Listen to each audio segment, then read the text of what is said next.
우린 다윗이라는 사람을 생각하면 그가 누리는 복을 생각하지만 그러나 그런 복과 함께 또 인생에 많은 위기를 겪었던 인생입니다. 그저 평범한 농장집 막내 아들이었던 다윗이 이스라엘의 왕 대제국의 이 주인이 되는 그 과정 가운데 그는 행운만 있었던 건 아니에요. 골리앗과 싸워서 이긴 행운, 사울의 사위가 된 왕의 사위가 되는 행운, 또 대중적인 엄청난 인기를 얻는 행운만 있었던 게 아니라 더불어 많은 인생의 고난들, 위기를 겪었습니다. 어쩌면 그가 그냥 평범한 이 양을 치는 농장집 막내 아들로 살았다면 겪지 않았을 것들, 그냥 평범하게 농사 짓는 아버지 밑에서 똑같이 농사나 지면서 살았으면 겪지 않았을 인생의 수많은 위기를 그가 왕의 복을 누리는 것과 동시에 겪어야 했다라는 것을 봤을 때 어쩌면 축복과 위기는 함께 가는 것이 아닐까. 우리는 늘 그런 마음 있잖아요. 복만 딱 받고 인생에 어려움은 없었으면 좋겠죠. 근데 인생은 두 개가 같이 오지. 그래서 제가 정확하게 기억은 안 납니다만은 행운과 불행은 이 자매라는 그런 그리스 신화 이야기가 떠오르더라고요. 그래서 그 자매는 늘 같이 다닌대요.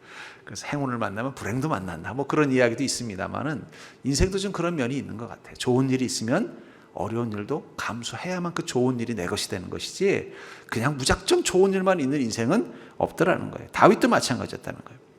특별히 오늘 이 다윗은 어떤 상황이냐, 참 곤란하고 힘든 위기 가운데 있는 것입니다. 다윗이 사울 왕에게 질투, 미움을 받아서 도망을 다녀요.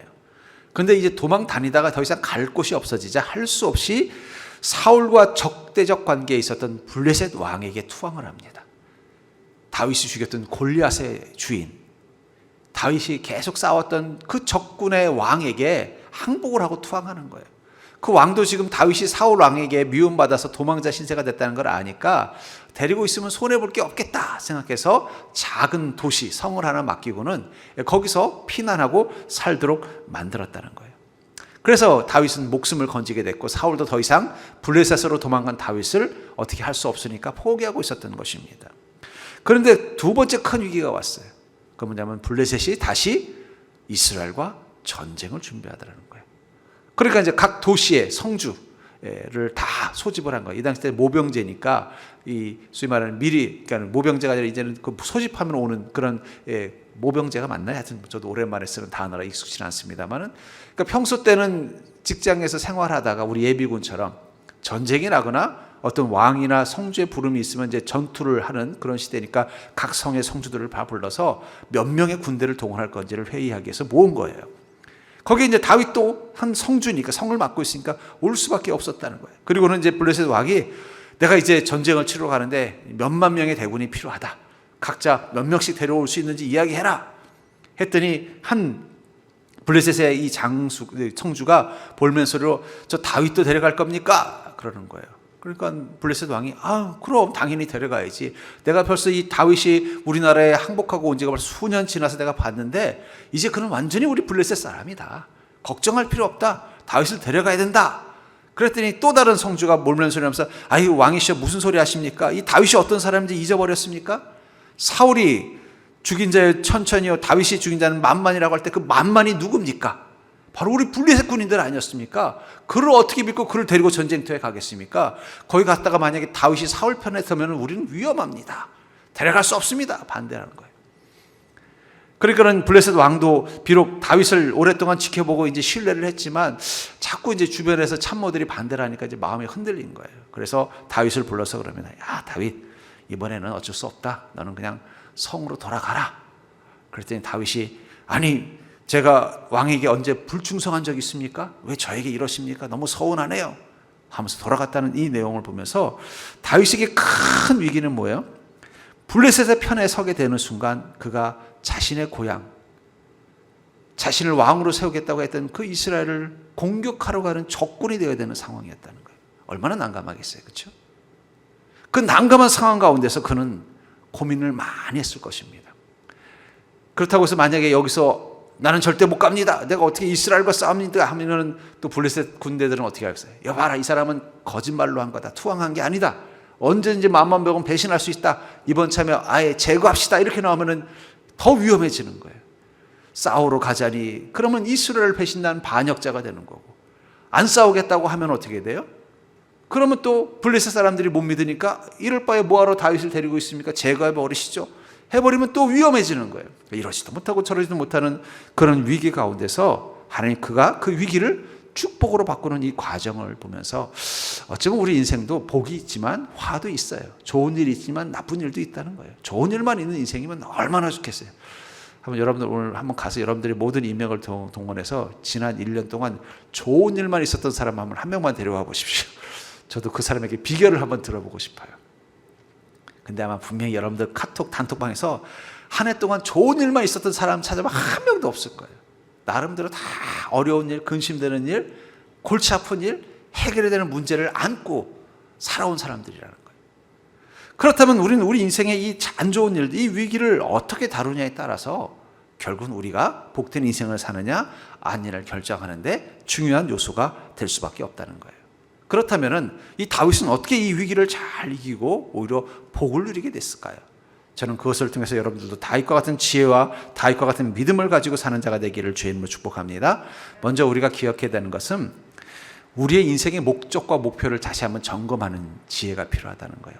어려운 일이 있을수록, 힘든 일이 있을수록 목표를 재점검할 필요가 있다는 거예요. 4절과 5절을 보시면 블레셋 사람의 방백들이 그에게 노한지라. 블레셋 방백들이 그에게 이르되 이 사람을 돌려보내어 왕이 그에게 정하신 그 처소로 가게 하소서. 그는 우리와 함께 싸움에 내려가지 못하리니 그가 전장에서 우리의 대적이 될까 하나이다. 그가 무엇으로 그 주와 다시 화합하리이까? 이 사람들의 머리로 하지 아니하겠나이까? 그들이 춤추며 노래하여 이르되 사울이 죽인 자는 천천히요 다윗은 만만이로다 하던 그 다윗이 아니니까. 여기 그 무엇으로 그 주라는 건 사울입니다. 사울과 화해할 수 있는 방법이 뭐겠습니까? 우리랑 싸우는 척하다가 우리를 배신하면 사울이 이 다윗을 다시 받아주지 않겠습니까? 믿을 수 없습니다 하면서 그들이 노래하여 다윗은 만만. 아까도 말한 것처럼 이미 다윗은 수년 동안 이미 블레셋에 투항해서 작은 성을 맡아서 그 성에서 그냥 안전하게 편안하게 생활했던 거예요. 그동안 사울 왕에게 쫓기면서 산전수전 고생 다 했어요. 그러다가 오히려 적군에게 투항하니까 그 블레셋 왕은 이 다윗을 이 환영해서 받아주고는 성을 하나 맡기고는 거기서 편안하게 살게 해준다는 거예요. 그럼 여러분 심리가 어떻게 했어요? 아휴, 이제는 고생 지긋지긋하다. 그냥 여기서 조용히 살고 싶다 이런 마음 안 들겠습니까? 사람이 고생하고 나면요 그 다음엔 뭘 하고 싶지가 않아요. 그냥 고생만 안 했으면 좋겠어요. 힘든 일만 없었으면 좋겠어요. 그냥 조용히 살고 싶다는 거예요. 아마 다윗도 그런 마음으로 현실에 안주하고 있었을 거예요. 그런데 갑자기 어떤 기회가 온 거예요? 사울에게 복수할 수 있는 기회가 온 거예요. 또 역으로 생각해보면 이건 사울에게 복수할 수 있는 기회가 아니라 어떤 상황이에요? 내가 완전히 블레셋 사람이 되는 기회예요. 여기서 만약에 다윗이 블레셋 사람의 편에 서서 이스라엘을 공격했다면 블레셋 왕에게 완전한 신임을 받았을 것이고 이제는 다윗을 믿지 못했던 다른 성주들도 다윗을 인정하면 이제 그럼 완전히 블레셋 사람 되는 거예요. 그러면 그냥 그 성에서 그냥 편안하게 살면 되는 거예요. 근데 거기 가서 그가 사울과 싸우지 못하도록 막은 자들이 누구예요? 블레셋 장수들이라는 거예요. 뭐라고 말하는 거예요? 이 사람은 블레셋 사람이 아니라 이스라엘 사람입니다. 이 사람은 우리의 신의 종이 아니라 여호와 하나님의 종입니다. 그 순간 아마 다윗은 정신이 번쩍 들었을 거예요. 아, 그렇지. 내가 블레셋에 살다 보니까 나도 깜빡했다. 내가 이스라엘 민족이고 하나님의 백성이요 하나님의 기름 부음 받은 종이요 하나님께서 이스라엘을 왕으로 삼으려고 하는 자인데 내가 지금 무슨 생각을 하고 있는 거야? 정신이 번쩍 들었을 것 같아요. 여러분 우리가 상황과 타협하다 보면은 어느 순간 인생과 타협할 때가 있습니다. 절 따라 볼까요? 상황과 타협하다 보면 인생과 타협할 수 있다. 우리가 세상에 타협하여 살다 보면 자꾸 까먹어요. 우리가 누구란 걸 까먹어요? 천국의 백성이고 여호와 하나님의 종이라는 사실을 까먹는다는 거예요. 마치 이 블레셋에 와 있는 사람처럼 다윗처럼 우리는 이 공중권세 잡은 세상 속에 있다 보니까 우리가 천국 국적을 가진 자요 하나님의 종이라는 사실을 까먹고 살 때가 있다는 거예요. 상황에 타협하다 보면 인생에 타협하게 돼 있다는 거예요. 근데 정신이 번쩍 드는 거예요. 아, 그렇지. 내가 잠시 깜빡했다. 나는 이스라엘 백성이고 하나님의 종이며 하나님께서 이스라엘의 왕으로 삼으려고 기름 부음 받은 자인데 내가 우리 이스라엘 백성에게 어떻게 칼을 들겠는가? 정신이 번쩍 드는 거예요. 디모데후서 4장 5절부터 7절에 보면은 그러나 너는 이 모든 일에 신중하여 고난을 받으며 전도자의 일을 하며 내 직무를 다하라. 전제와 같이 내가 벌써 부어지고 나의 떠날 시각이 가까웠도다. 나는 선한 싸움을 싸우고 나의 달려갈 길을 마치고 믿음을 지켰으니. 이 디모데서를 바울 목사님이 쓰게 하신 이유는 이제 바울 목사님도 이제는 이 땅에서의 사명이 끝나간다는 걸 직감적으로 느꼈기 때문입니다. 그래서 그의 제자인 디모데에게 어떻게 하면 순전한 이 목회자로서의 삶을 살 것인지를 개인적으로 디모데에게 권면하는 거예요. 그러니까 사실 디모데서는 목회자들을 꼭 읽어야 되는 이 말씀이에요. 근데 여기서 바울 목사님이 자신에 대해서 소개를 하는데 뭐라고 소개하고 있습니까? 저 같으면 내가 바로 세계 선교를 시작한 최초의 선교사다. 내가 바로 유럽의 복음을 전해서 유럽의 교회를 세운 위대한 목자다. 이런 얘기를 딱 빼고 뭘 얘기하고 있어요? 너는 모든 일에 신중하여 고난을 받으며 전도자의 일을 하며 내 직무를 다하라. 이 말은 뭐예요? 나는 지금까지 그 모든 고난 가운데서도 전도자의 일을 다 하고 내 직무를 다 했다는 거예요. 이제 내가 보니까 내 인생의 끝이 끝나갈 때가 온 것 같다. 순교의 때가 온 것 같은데 나는 선한 싸움을 싸우고 나의 달려갈 길을 마치고 믿음을 지켰으니. 저는 이 믿음을 지켰다는 이 단어가 엄청나게 큰 울림이 있어요. 여러분, 우리가 누구예요? 여러분들 누굽니까? 옆 사람 보고 한번 당신, 옆 사람 보고 한번 보세요. 눈을 맞춰보지 마시고 옆 사람 보시고. 당신 누굽니까? 우리가 자꾸 까먹는다는 거예요. 여러분, 우리 누구예요? 우린 그리스도인입니다. 예수 그리스도의 제자입니다. 천국의 백성입니다.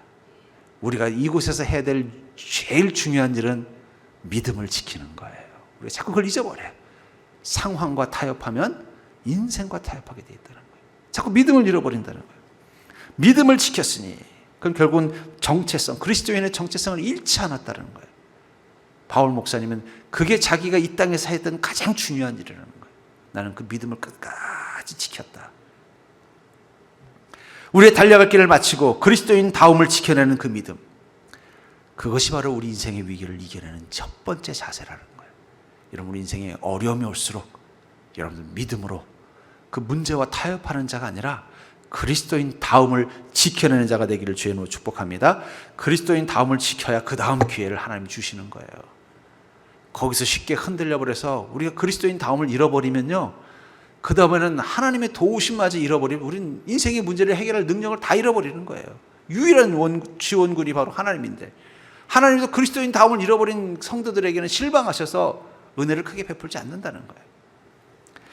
두 번째로 다윗에게 배우는 인생 중의 위기를 다루는 방법은 철저히 하나님의 인도하심에 맡긴다는 것입니다. 우리가 우리 자신이 누군지를 분명히 아는 정체성을 다윗처럼 회복했다면 그 다음엔 어떻게 해야 돼요? 믿음을 가지고 나아간다는 건 바로 하나님께 철저히 인도하심을 맡기는 것입니다. 본문의 6절부터 8절을 보면은 아기스가 다윗을 불러 그에게 이르되 여호와께서 살아계심을 두고 맹세하노니 내가 정직하여 내게 온 날부터 오늘까지 내게 악이 있음을 보지 못하였으니 나와 함께 진중에 출입하는 것이 내 생각에는 좋으나 수령들이 너를 좋아하지 아니하니 그러므로 이제 너는 평안히 돌아가서 블레셋 사람들의 수령들에게 거슬러 보이게 하지 말라 하니라.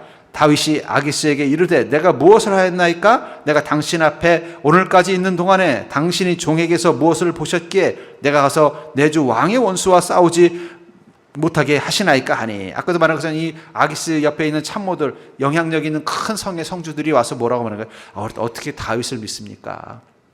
그 사람 데려갔다가는 우리 큰일 납니다. 그랬더니 아기스가 다윗을 또 설득을 해야 되잖아요. 그래서 나는 네가 같이 가는 게 너무 좋은데 이 수령들이 너를 아직 못 믿는구나. 괜히 미움받을 짓 하지 말고 의심받을 짓 하지 말고 다시 너의 성으로 돌아가서 그냥 평안히 쉬어라. 자중해라.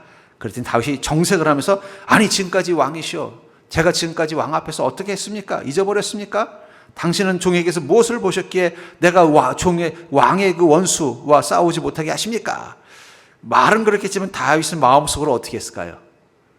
휴, 다행이다 그랬을 것 같아요. 안도의 한숨을 쉬었을 거예요. 아마 내가 이 마지막 문장 막 정색을 하는 거예요. 여러분, 왜 옛말에 우리 속담에 그런 말 있잖아요. 방귀 낀 놈이 성낸다고. 예. 마찬가지예요. 다윗은 왜 이렇게 막 그렇습니까 안 하고 막 내가 왕이시여, 내가 지금까지 저를 어떻게 보셨습니까? 전부 실망입니다. 제가 지금까지 왕에게 충성한 거 안 보였습니까? 아니 왕의 원수랑 내가 싸우러 가겠다는데 왜 말리십니까? 이렇게 할 때는요 반대로 보여요. 아이고 안 가서 정말 다행이다.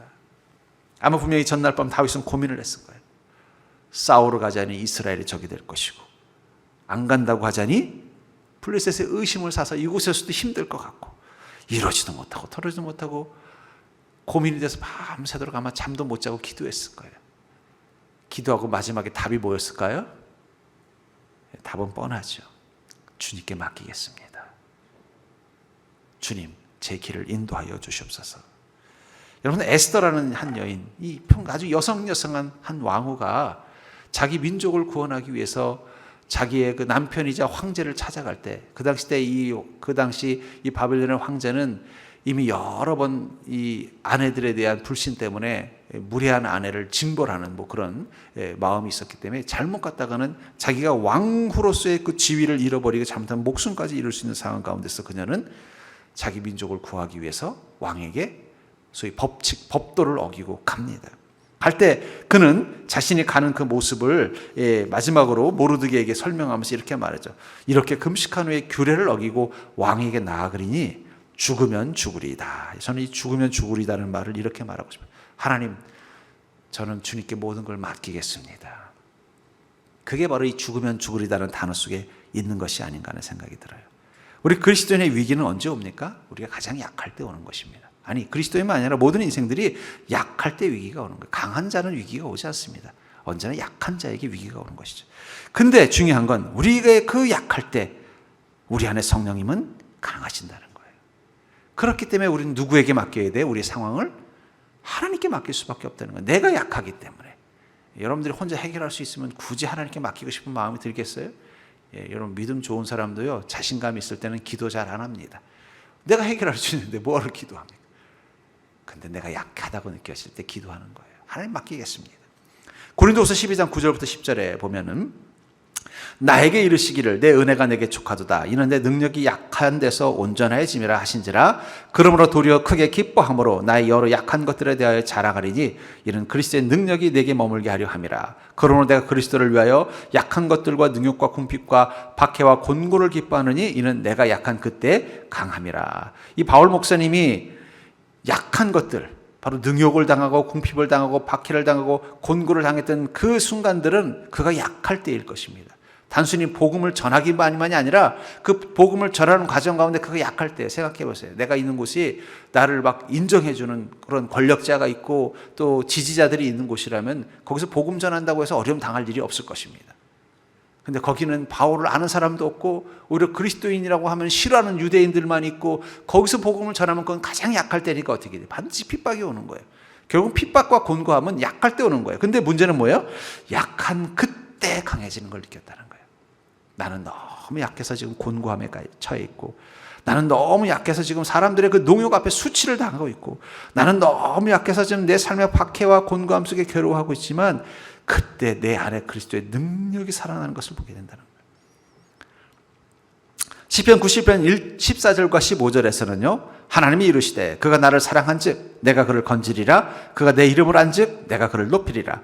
그가 내게 간구하리니 내가 그에게 응답하리라. 그들이 환난 당할 때 내가 그와 함께하여 그를 건지고 영화롭게 하리라. 그가 내게 간구하리니 내가 그에게 응답하리라. 여러분, 우리가 언제 주님께 간구합니까? 내 약함으로는 내 상황을 해결할 수 없을 때라는 거예요. 그때 우리가 기도한다는 건 뭘 의미하는 거예요? 맡기겠습니다. 여러분, 기도는 맡기는 것입니다. 여러분, 맡길 필요가 없는데 뭐하러 기도해요? 알아서 하지. 여러분, 하나님께 이렇게 기도하는 사람이 있습니까? 하나님, 제가 알아서 할게요. 예수님 이름으로 기도했습니다. 이렇게 기도하는 사람 저는 본 적이 없습니다. 하나님 도와주세요. 하나님 해결해 주세요. 하나님 역사해 주세요. 그건 뭘 말하는 거예요? 맡기겠습니다라는 거예요. 맡기는 자에게 어떻게 하신다는 거예요? 그들이 환난 당할 때 내가 그와 함께하여 그를 건지고 영화롭게 하리라. 응답하시겠다고 말씀하고 있다는 것입니다. 그런 의미에서 그리스도인이 낙심하고 불안해하는 그 근원 속에는 무엇이 있을까요? 완전히 맡기지 못하는 마음. 여러분, 맡기면 편합니다. 내 힘으로 해보려고 하는데 힘으로도 해결되지 않을 때 우리는 불안해지는 거예요. 내가 가지고 있는 능력으로 그 문제를 해결해 보려고 했는데 이게 생각보다 이게 더 큰 거예요. 그럼 불안해지는 거예요. 그렇잖아요. 머릿속으로 계산해 보니까 그건 이렇게 하면 다 되겠네 하면 그것 때문에 불안해서 잠 못 자는 사람은 없어요. 그건 불안증에 걸린 사람이에요. 그분은 치료를 받아야 돼요. 근데 그렇게 해서 되겠네 하고 가봤더니 그렇게 안 될 때 불안해지기 시작하는 거예요. 이거 가지고 안 되나 보다. 그럼 그때부터 불안해지는 거예요. 근데 그때는 바로 역으로 생각해보면 내가 완전히 주님께 모든 걸 맡기지 않은 상황 가운데 있구나. 그러다가 주님 다 맡기겠습니다. 맡기면 그때부터 평안이 오는 것입니다. 혹시 여러분들이 마음속에 자꾸 낙심과 불안이 막 자꾸 내 마음속에 올라온다면 우리가 그것을 한번 고민해 보자는 거예요. 내가 아직 맡기지 못한 부분이 무엇인가. 철저히 하나님이 인도하심에 맡기면 그때부터 하나님께서 일하기 시작하신다는 거예요. 하나님은요 약간 그런 스타일인 것 같아요. 그럼 해봐라. 못한다고 말할 때까지 기다리시는 때가 많았어요. 늘 그러신 건 아니지만 대부분 보면요 내가 할게요 해놓고 못한다고 말해야 그때 하나님 움직이실 때가 많더라고요. 그러니까 여러분들 편하게 사는 방법은 뭐예요?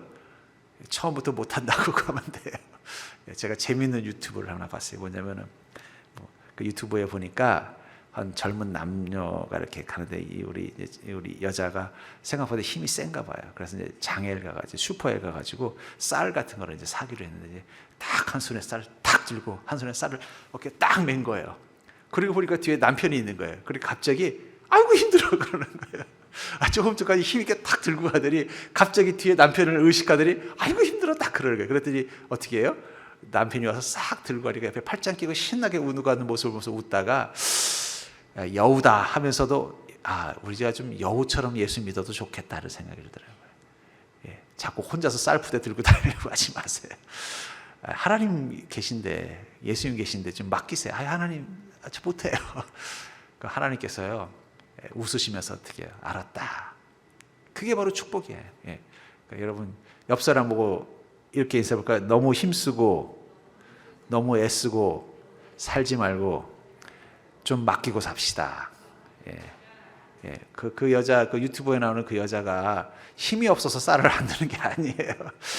자기가 더 힘센 남편이 옆에 있는데 뭐하러 자기가 그 쌀을 들고 갑니까? 그냥 힘들다고 한마디만 하면 되는데 나 너무 무거워하고 애교 한 번만 불면 알아서 남편이 다 들고 가주는데 자기는 그냥 남편 팔짱만 끼면 가면 되는데 우리도 인생 그렇게 살자고요.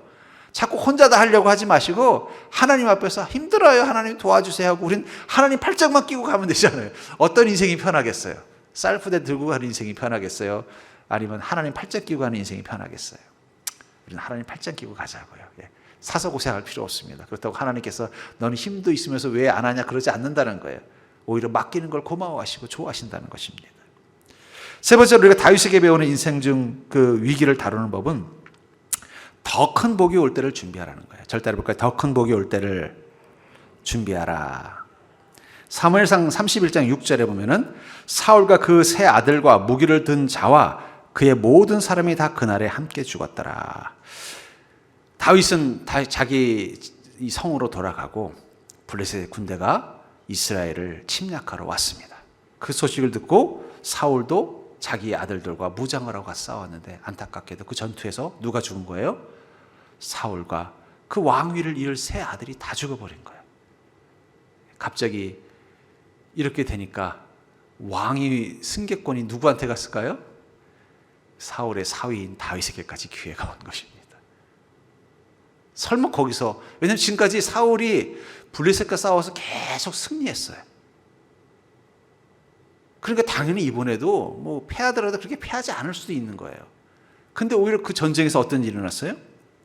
사울이 죽고 요나단을 비롯한 이 사울 왕의 일을 이을 왕자들 3명이 다 죽어버린 거예요. 만약에 다윗이 그 전쟁에 동참했다면 어떻게 됐을까요? 아마 사람들은 그렇게 말했을 거예요. 다윗이 사울과 요나단을 죽였다. 그러면 이스라엘 왕위를 잇는 게 쉽지 않아요. 왜냐하면 그 전대 왕을 죽인 배신자가 되니까. 비록 자기가 직접 죽이지 않아도 전쟁에 참석했다는 이유만으로 어떻게 사울과 요나단을 죽인 그 적군을 우리가 왕으로 섬기겠냐 이런 반론 여론이 생기면 왕위를 못 잇는 거예요. 근데 어떻게 됐어요? 어찌어찌 하다 보니까 그 전쟁에 참석하지 못하게 된 거예요. 저는 그게 바로 하나님의 큰 그림이라고 생각합니다. 다윗은 거기까지 생각하지 못했을 거예요. 그냥 자기의 믿음을 지키려고 노력했고 하나님께 모든 걸 맡기려고 노력했어요. 내가 이거 이스라엘하고 전쟁하면 되겠습니까, 주님? 하나님께서 해결해 주십시오. 그래서 그 결과로 어떻게 돼요? 다시 전쟁 참여하지 않고 돌아왔더니 거기는 하나님이 더 큰 그림이 있었다는 거예요. 여러분, 하나님의 그 어떤 큰 그림, 계획은요, 우리 눈에 보이지 않는 것들이 있습니다. 심지어는 우리의 믿음으로도 볼 수 없는 게 있다는 거예요. 다윗이 믿음을 가지고도 이것까지 볼 수 있었던 건 아니에요. 우리 인생도 그런 게 있어요. 우리 눈에 보이지 않는 하나님의 큰 그림이 있다는 거예요. 아무리 우리 믿음이 견고해도 볼 수 없는 큰 그림이 있다는 거예요. 그런 경우는 어떻게 해야 돼요? 그 믿음으로 산다는 게 뭘까요? 그냥 하나님 앞에서 두 눈 감고 사는 거예요. 주님의 뜻이 무엇인지는 알지 못하지만 그냥 순종하면서 가겠습니다. 그럴 때가 있다는 거예요. 왜냐하면 내 눈으로는 이해가 안 되는 거예요. 왜 하나님이 이렇게 하셨는지. 내가 아무리 믿음을 가지고 이해해 보려고 해도 안 될 때가 있다는 거예요. 하나님의 그림이 너무 커서, 너무 큰 거는요 안 들어오는 거예요, 눈에. 그럴 때는 어떻게 하라는 거예요? 그냥 두 눈 감고 가자. 오히려 여기서 제일 중요한 건 무엇입니까? 그건 하나님을 향한 신뢰예요. 하나님께서 이렇게 하시는 것은 내게 복을 주기 위해서. 다윗은 그 마음을 한 번도 내려놓은 적이 없다는 거예요. 어려운 일을 겪더라도 내게 이 어려움을 주신 것은 하나님께서 내게 더 큰 복을 주시기 위해서, 내가 이 곤란한 상황을 주신 것은 하나님이 더 큰 은혜를 주시기 위해서 지금 준비하고 계신 거니까 그걸 준비하자. 그 마음을 가지고 자기 인생의 크고 작은 문제 앞에 섰던 것입니다. 그리고 그의 믿음은 사실이었던 거예요. 그 결과를 보게 되는 거예요. 하나님이 나를 이렇게 높이시는구나. 아마 다윗이 사울 왕에게 쫓겨서 이 블레셋 왕에게 투항했을 때도 아마 그런 마음이었어요. 주님, 저를 수치스럽게 하더라도 어떻게 이렇게 할 수 있습니까? 그리고 블레셋 왕 밑에 있는 하루하루가 편했겠어요? 왜냐하면 그가 얼마나 많은 블레셋의 군인들을 죽였어요. 아마 그 중에는 가족들도 있었을 것이고 골리앗의 형제들도 있었을 것이고 골리앗을 따르던 장군들도 있었을 것입니다. 그들은 다윗만 보면 누구라고 생각해요? 우리 골리앗을 죽인 원수? 우리 군대를 죽인 원수? 그곳에서도 늘 하루하루가 불안불안했을 거예요. 그럼에도 불구하고 그의 마음 가운데 무엇이 하나님이 나를 이곳으로 보낸 데는 분명히 큰 뜻이 있을 거야. 긍정적인 마음 가지고 그 어려운 상황 가운데서 주님이 약속하신 이 다윗의 이스라엘의 왕이 될 때를 준비하는 마음으로 살았을 것입니다. 근데 아니나 다를까 어떻게 돼요? 다윗이 이스라엘의 왕이 됐을 때 그가 블레셋을 정복합니다. 어떻게 더 빨리 정복할 수 있었을까요? 블레셋의 모든 걸 다 알고 있잖아요. 수년 동안 블레셋 왕 밑에서 장군으로 있었으니까 벌써 블레셋의 지형지물을 다 알죠. 군사력을 다 알죠. 그 안에도 이미 관계를 맺어놨으니까 이미 스파이들도 다 있는 거예요. 이스라엘의 왕이 되니까 이제는 블레셋 정복이 쉬운 거예요. 아, 거기 지름길이 있어. 그 길로 가서 싸우면 블레셋 정복하는 거 어렵지 않아. 왕 밑에 왕을 미워하는 사람이 있어. 그 사람을 내 편으로 만들면 충분히 왕궁에서 어떤 전략을 짜는지 다 알 수 있어. 결국은 다윗이 이 블레셋 왕 밑에서 도피했던 시간이 그가 이스라엘의 왕이 돼서 블레셋을 정복할 수 있는 가장 좋은 자원이 됐다는 거예요. 그때는 몰랐죠. 하나님의 그 큰 그림이 안 보이는 거예요. 왜 나에게 이렇게까지 수치를 주십니까? 왜 이렇게 나를 하루하루 조마조마하게 살게 만드십니까? 그런데 그가 하나님이 다윗 이스라엘의 왕으로 세운 순간 그 뜻이 깨달아진 거예요. 야, 내가 그때 그 블레셋에서 수년간 살았던 이 시간들이 내가 블레셋을 정복하는 위대한 왕이 되는 비결이었구나. 그때서야 하나님의 뜻이 보이고 감사하게 되는 거예요. 그렇기 때문에 여러분들, 우리는 늘 이 고백을 우리 입술에서 멈추시면 안 됩니다. 절대로 하나님은 합력하여 선을 이루시는 분이시다.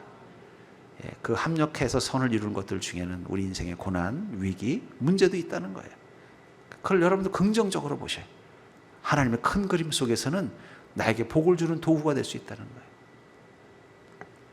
사도행전 27장 25절에 보면은 그러므로 여러분이 안심하라. 나는 내게 말씀하신 그대로 되리라고 하나님을 믿노라. 하나님의 약속을 믿는 믿음, 그게 있어야만 우리는 주님께서 주시는 그 큰 복을 낙심되는 순간 가운데서도 품고 살 수 있는 것입니다. 요즘 사람들의 마음이 다 홈츠려들어 있어요. 이 속에서 우리 믿음이 주는 지혜는 바로 우리 위기를 다룰 줄 아는 지혜입니다.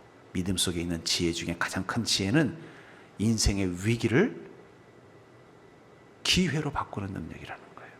제가 최근에 한 신문을 보면서 재밌는 기사를 봤어요. 뭐냐면은 이제 26세밖에 안 된 양승찬이라는 한 젊은 친구가 남들은 아무 쓸모 없다고 생각하는 불가사리. 이 불가사리는 사실은 어민들에게 엄청난 피해를 줍니다. 그래서 이 불가사리 때문에 우리나라에서 1년에 보는 어민들의 피해가 4천억이래요. 이게 우리나라만이 아니라 이 온난화되면서 전 세계적으로 이 불가사리 때문에 엄청난 농민들의 피해를 본대요. 근데 이 불가사리는 쓸 데도 없대요.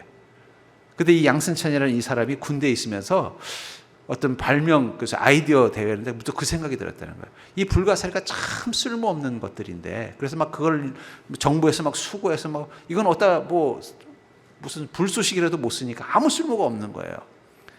근데 그가 이 불가사리가 가지고 있는 장점을 알고 있었대요.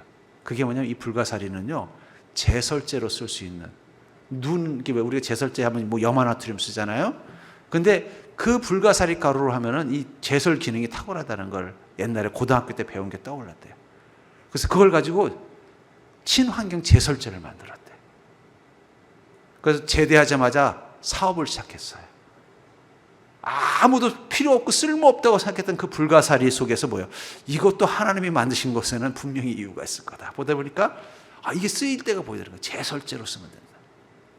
이거는 친환경이니까 이 염화나트륨, 염화칼슘은요, 이게 자동차도 부식시키고 도로도 파괴시키고 아니라 그게 먼지가 되면 사람 건강에도 해롭대요. 그래서 이게 되게 안 좋은 거래요. 근데 이 불가사리는 친환경이잖아요. 그리고 사방에 좀 처치곤란한 이 쓰레기잖아요. 그것 때문에 엄청난 농민들이 피해가 되잖아요. 그걸 가지고 제설제를 만들었대요. 근데 그게 히트를 쳤대요. 히트를 쳐가지고 그 회사를 만든 지 4년밖에 안 됐는데 1년 매출이 100억이랍니다. 그러니까 22살에 창업을 해서 26살에 100억의 매출. 근데 매년 3배로 성장한대. 그리고 이제는 우리나라로 만족 안 하고 전 세계, 근데 전 세계 시장에서 더 관심을 갖는다. 왜냐하면 불가사리는 모든 나라들의 골칫덩이고, 이 염화칼슘이 가지고 있는 어떤 환경적으로 문제가 되니까 이걸 어쩔 수 없이 쓰긴 쓰지만 골치 아픈데, 불가사리를 가지고 이렇게 제설제를 만들면은 여러 가지 면으로 유익이 되니까 계속 관심을 갖고 매출이 된다는 거예요. 어디서 기회를 본 거예요? 아무 쓸모없는 것이라고 생각했던 거. 아무 쓸모없는 불가사리 속에서도 기회를 찾아내는 사람은 인생의 위너가 되는구나. 저는 그가 그리스도인지 아닌지는 잘 모르겠습니다만, 그러나 저는 믿음이 그렇다고 생각해요. 우리가 우리 인생의 위기, 어려움, 문제, 그 쓸모없는 불가사리처럼 보이는 그것을 우리가 믿음의 눈으로 새롭게 보면요, 그게 우리 인생을 바꿀 수 있는 기회가 될 수 있다는 거예요. 전 여러분들이 그 믿음을 가지고 여러분들의 인생의 위기를 잘 다루는 자가 될 수 있기를 주의 이름으로 간절히 축원합니다.